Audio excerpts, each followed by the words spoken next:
So I don't think this rally is a very special rally. This is a rally for ants. So the real rally is when we go to 1 million. And that is when the spot ETFs are approved and we have tens of billions, maybe hundreds of billions of dollars inflowing to Bitcoin in a very short time frame. I'm talking about weeks or days to weeks. So that is the real rally. Bitcoin is going to zero. Zero. When it comes out, zero.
You know what's interesting these days?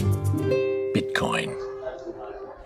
What's going on, guys? K-Dub here with another episode of Crypto Zombie. Welcome back to the channel. Hope you're having a wonderful start to your week. Bitcoin's still consolidating around this area. You can see we really haven't fallen below the $40,000 area yet, but we have come down from almost 45,000. So obviously there are people out there that are now wondering, was that really it for that ETF enthusiasm? Has Bitcoin actually topped out, right? Of course, the bears are again celebrating on this little bit of a pullback, but you know, one of the bigger questions that a lot of people are really asking right now are if the institutions are technically on the sidelines waiting for the ETF, then what has actually been causing this pump, right? It's a little confusing. Where is this money coming from? Or the bigger question is, are they already in, right? So obviously this guy, Samson Mow, I think you guys know who he is over here. You know, he's been calling for pretty much this $1 million Bitcoin. Now, look, I think that Bitcoin will hit $1 million in our lifetime, but he's saying it could happen within a matter of weeks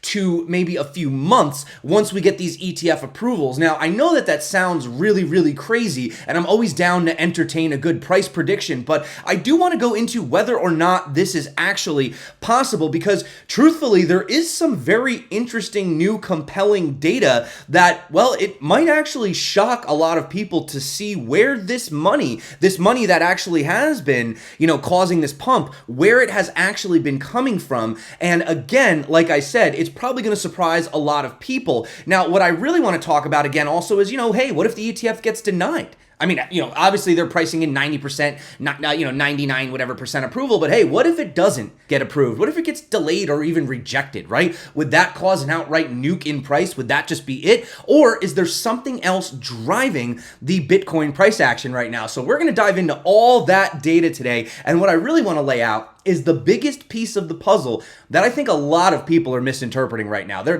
talking about, you know, the Fed lowering the rates, the money printer going on, and Bitcoin going to the moon. Well, there may be something even of larger magnitude. So I want to talk about all that today and also how the ETF race may literally just be getting started. But before I get into that, guys, today is the 10-year anniversary of the original I am HODLing post. So, you know, a lot of people think it stands for hold on for dear life, but really it was just this guy, and he was angry because he's not a good trader and Bitcoin's price was going down, and he just types this thing about how he is still HODLing. So I just wanted to say happy 10-year anniversary of that. So let's dive in, but before we do, super quick, I did want to give a massive shout out again to Meta Signals. They've had a lot of winners. In fact, there's been like 30 different of these alerts that have come out recently. You could see one was AVAX. They, you know, pretty much they got these targets right here. And then there was also the Aave long as well, which look at this, guys. I mean, even though that was a little scary down there with the wick, but it did get that entry and it did play out and we did get our target. So the reason that I'm bringing this up again is because they obviously are doing the NFTs right now. They don't have the actual full access until next year, but some of the devs are saying that they may actually want to halt the NFT minting temporarily while they do some more upgrades. Like, for example, they're adding the shorts, right? So if you do want to get involved, you might want to get one of those before they pause that. Now, obviously, for everybody else who already has their NFT, you're going to continue to get these alerts, all the way through. So if you have one, you're good. You're going to get them forever. But obviously, if you don't have one yet, there's a chance that you may have to wait until January. So obviously, just check that out, guys. And also, again, just got to say this, we've had about half of the 500. It's around 250 people that have already signed up for LeveX. So if you guys do want that 10%, price, what is it called? Fees back for life. And also if you want that $5,000 matched and free long position, there's only about 250 of those spots left. So you could secure it now, even if you don't trade today. If you want to trade in a month, you can secure your position. So check out those links below, obviously in the description. So moving on, I just wanted to start with this chart from Kevin Svensson. Bitcoin is going to $10,000, the bears, right? And this is what we've been saying. This whole rally, every time. Like I said, 10K soon, watch and learn, told you so, told you so, told you so. And yet these pullbacks keep getting less and less severe and Bitcoin continues to go higher and higher and higher, right? And we're talking about, before we get to it, the great ETF race. Well, we officially have the first commercial for an ETF, the Bitwise ETF. And can you imagine what happens when you're seeing 10, 15, 20 of these different ads playing on TV and train stations and all this stuff? You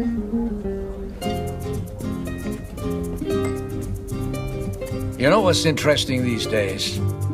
Bitcoin. Look for Bitwise, my friends. Some people are saying that that's AI generated. I don't know. It looks like the Dos Equis guy. I guess we'd have to dive into that further, but I would assume that Bitwise wouldn't just illegally use his likeness, right? But as Eric Belchunas points out, he's saying nothing has changed. The same odds that we've been saying about an ETF approval, we are still looking at about 90% potentially by January. But he says the important thing that gets lost in the debates over exact dates and comments and a timeline in the SEC and issuers that they're working hard behind the scenes to get them ready this cycle. A lot of people said that it wouldn't happen this time, but the bottom line is they're having discussions and it is in fact closer than most anticipate. Now, talking to Michael Sonnenschein, this was over on Squawk Box, and basically what they were talking about was, whether or not this major move is actually over and what the approval could do. And again, these guys are relatively confident that it will be positive. 65,000, 100,000. I don't know what you think it is in the cards, but what do you think it's already in the asset right now? If you want to call it an asset, is it already there? Once it happens, do you expect it to go to new highs, or it just seems like we've already paid a lot of it forward with the move we saw from, it was as low as 17,000 this year. Sure. Well, Joe, I'm not one to make price predictions, but I do think there is a lot of optimism again in the market. I think a lot of investors are adding Bitcoin to their portfolios. And when we look ahead to the hopeful approval for spot Bitcoin ETFs, it really is going to unlock the opportunity to a part of the investment community that, for better or worse, but I would say for worse, has unfortunately been locked out of the opportunity to participate in having Bitcoin exposure in their portfolios. So we're really talking about the advised market here in the US, which is today about $30 trillion worth of advised wealth that we hope the approval of spot Bitcoin ETFs, the uplisting of GBTC, will allow for that opportunity and for those investors to partake in it as well. So Samson Mow, he's been making his rounds with his $1 million Bitcoin price prediction, saying that Balaji wasn't wrong, but that he was basing it on banks collapsing and a massive rapid influx of institutional capital while Bitcoin is available for sale at historical lows, etc., the halving. But he actually says that there's something even bigger at play. And, they asked him, well, then if that's the case and all these institutions are still waiting on the sideline, well, where is the actual money coming from? So I don't think this rally is a very special rally. This is a rally for ants. So the real rally is when we go to 1 million. And that is when the spot ETFs are approved and we have tens of billions, maybe hundreds of billions of dollars inflowing to Bitcoin in a very short time frame. I'm talking about weeks, and or days to weeks. So that is the real rally. But to answer your question, the driver, I think, for this uptick in Bitcoin price movement is family offices and institutional buyers. Maybe not in the US, but more in Europe and other places around the world. So what we've been hearing is that a lot of family offices have started allocating to Bitcoin in $3 to $5 million chunks. And this is what is sustaining the demand right now.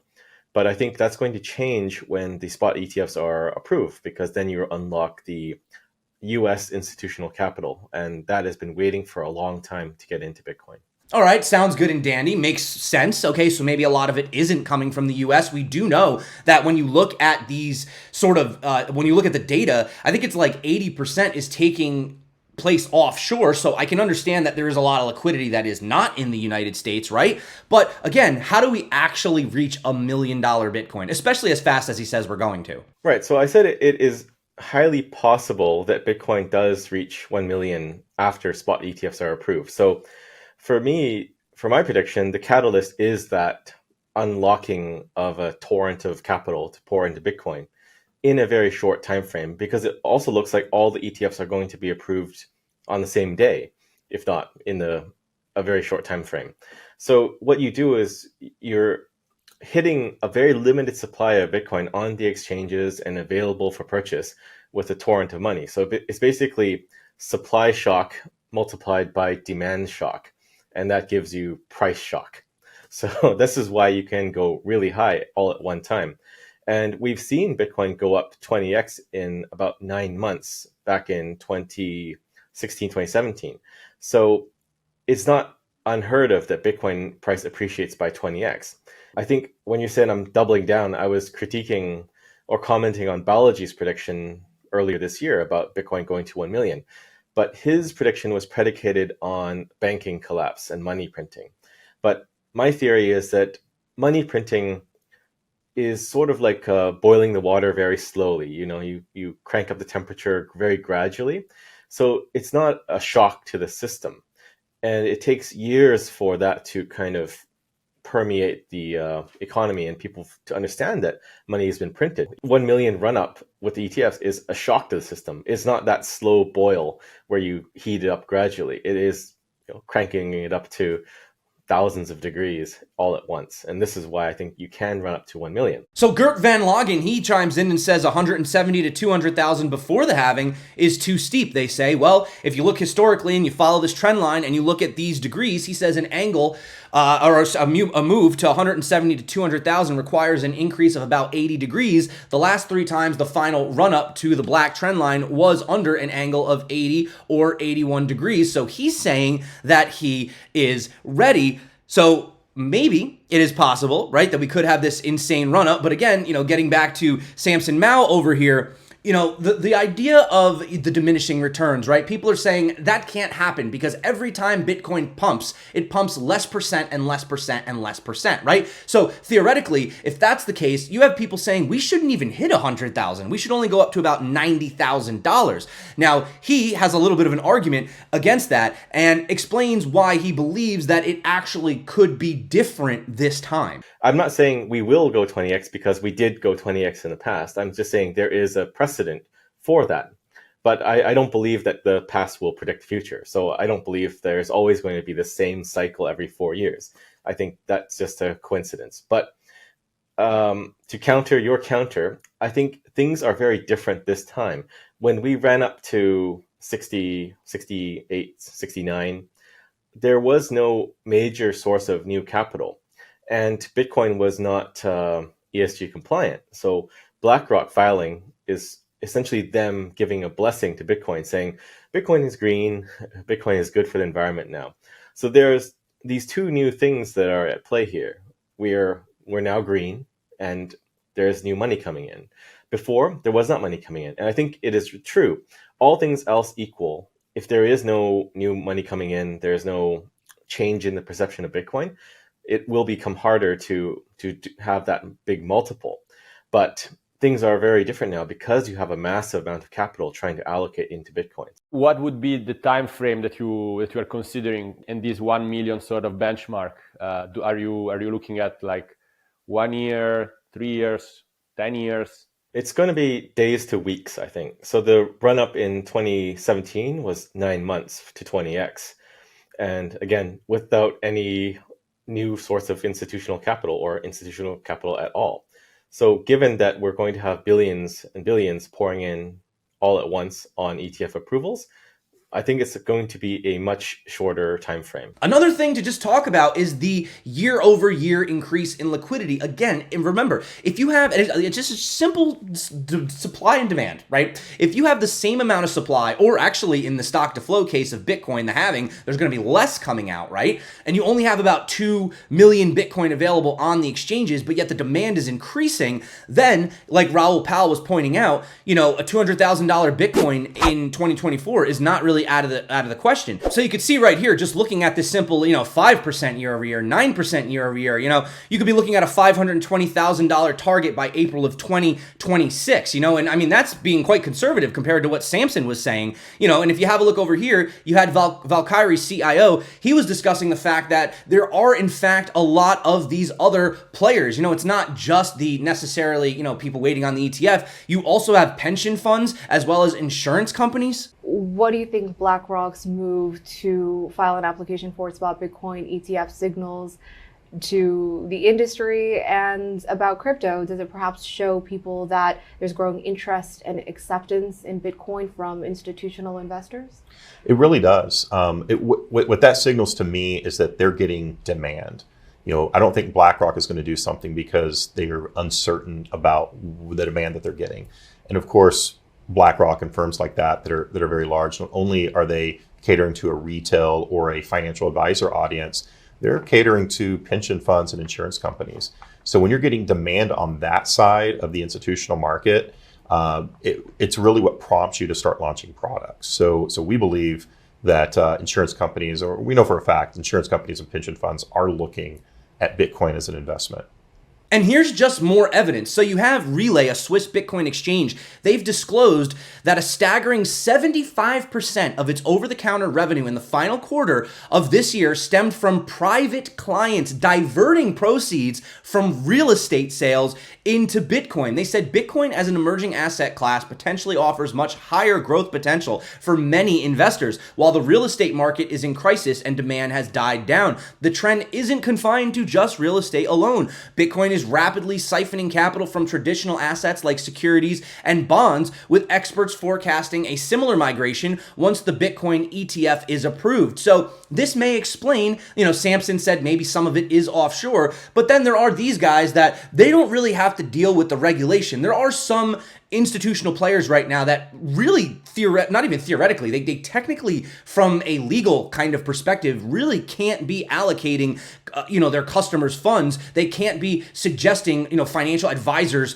to actually go into Bitcoin, but if you had something like an ETF, they would. So you are seeing though that some of these private clients that have the ability to do that, they're actually getting out of things like real estate and securities and bonds, and obviously this is coming from real OTC. So like Michael Saylor says, choose your fighter. Ever since they started pretty much buying Bitcoin, Bitcoin's up 253%, S&P 40, NASDAQ 35. Gold is sitting at the same basically it was, which is why I don't know why all these gold bugs are celebrating. And silver and bonds are actually down. So again, Bitcoin was the best play. And VanEck CEO also agrees, expecting a new all-time high within the next year. My dad started the firm with the first gold fund in the United States. And so store of value investing is in our DNA. And I said, oh man, what's this Bitcoin thing? And I knew about it, and I said, well, you've got to do the deep dive. So I listened to the podcasts, read the white paper, and I said, no, this is going to be an accompaniment of gold. And, when I try to talk to people who are so doubtful about Bitcoin, I said, listen, that was in 2017, it was $3,000 a Bitcoin. It's up 10x from now. It's just Why are you surprised? Like, remember China? Like, large parts of China were completely undeveloped and unindustrialized 30 years ago, but things change, right? And so I think Bitcoin is the obvious asset that is growing up in front of our eyes. I guess the two, and I watch it and I concede that it actually has behaved remarkably like gold and some kind of store of value. Proxy, I can't quite put my finger on why, but you do think, well, there could always be some new thing that comes along. Bitcoin itself was innovative. There could be some new version of this down the road that takes people's interest. And number two, the Jamie Dimon critique that there's so much nefarious stuff associated with it that there's still a regulatory risk that, stymies it. There's a lot of political risk around it, absolutely. But what I say as far as something else coming along, there's 50 million users of Bitcoin, so it's got network effects. I think it's impossible for me to imagine some other, what I call it, internet store of value that's going to get leapfrog Bitcoin. So that's number one. As far as the criminality and all that kind of stuff, listen, I don't throw the first stone if you're associated with the bank or any financial institution that's never been involved with criminals in one shape or another. I'll leave it at that. Let me steer it back to safer territory. How about this? For 2024 in particular, and some have been scratching their head a little bit at the behavior of Bitcoin and gold because they're saying, are they trading off the real rates? What is it that they are trading off of, and what tells you that you think if this is your gut, that Bitcoin itself will outperform next? Well, it's the macro, right? So you just stores of value that don't generate interest, which is why the investors like Warren Buffett don't like them at all. But they behave really in relation to interest rates, like you said. That's the big cycle, and interest rates are headed down, directionally speaking. So the macro behind Bitcoin and gold are very strong. By the way, they kind of do perform similarly. They both peaked in 2021. They've both been rallying this year. Obviously, Bitcoin way more than gold for different But now Nate Geraci is very, actually, in fact, he said that he thinks there's about 100% chance of a Bitcoin approval. But what if the spot Bitcoin ETF didn't get approved in January, right? Well, there still is that deadline for BlackRock in March. So would it create some FUD or fear? Potentially, it could happen. But again, if we did have one of these like FUD moments, I would take it as an opportunity, not financial advice, of course, for accumulation. I think that there may be possibly, who knows, one more opportunity to accumulate at these levels. But again, as I've been stating, this is the first time really in history that the retail has been able to front run the institutions, right? They get their IPOs on Wall Street. They get it for 1 cent. By the time it comes out, you got to buy for 4 or 5 cents, right? That's not the case. It's the other way around. You're able to get Bitcoin now at a discount before they are able to get in. And I've said it again, time and time again. It's not a conspiracy. BlackRock is not doing this so that they can dump the price. That would be stupid. It would be illogical. It wouldn't even look right from the perspective of them. They have big egos. When they get involved in something, they want their clients to be happy, and their clients are happy when the price goes up, right? So Indian HODL says maybe this is a bear case for like the next 3 months. Let's say SEC denies the ARK ETF on January 10th. Then the price nukes. Everybody freaks out. ARK refiles, of course, but then all applications get approved on 3/15, the real deadline of BlackRock, etc. And then we have the halving, and then the NGU sequence initiates. So again, you just have to be patient and understand that it doesn't happen overnight, but sometimes it can happen very rapidly, right? So you get that build up, you get that sideways accumulation, you start to get that run up, and then as soon as you get that catalyst, that's when you get that gamma squeeze, right? That big, massive, insane, just God candle defying all technical analysis, right? So that is why I remain extremely bullish going into the next 2 years. I think we're going to have a great 2 years for Bitcoin. So let's have a look at what's going on in the charts. Again, I wish that it was more exciting than the last time I spoke, but really it's very similar. We're still outside of the blue zone. I said this was sort of the range where we're getting a little hot, okay? We do have some higher levels that we could reach, but on the lower time frame here, you can see that, and you could say maybe this is a flag, of some sort, but it is clearly a defined parallel channel, and we are coming down to this lower area, and this CME futures gap still sits down here at around $39,600 roughly. So again, it wouldn't be that crazy to come down here, maybe even wick down, freak people out, and then continue to the upside. We would still be putting in those higher higher lows thus far, and we would close that CME futures gap. Another thing you would do, you would also retest the top of this parallel channel, right? Which we've never really had a retest. We had a little bit of a resistance,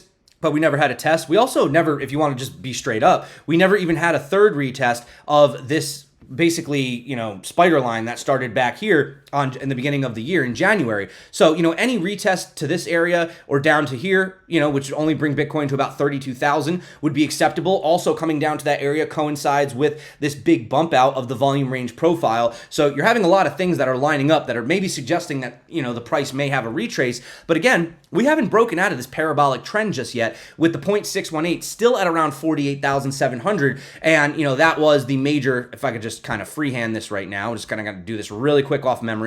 You know, that would be the target of that falling wedge breakout, roughly, right? Between 47 to 52, give or take on how you draw it. So there is still potential chance of move to the upside, but as we continue this move higher, it does become more likely that you have some form of a correction. I mean, yes, we are holding steady here, but look at all these moving averages that we've never even retested. I mean, there's a lot of them here. You got the 21 exponential, 200 weekly, 200 EMA, 150. None of those have had a retest yet, and it's very, very, very uncommon that you don't see some form of a retest.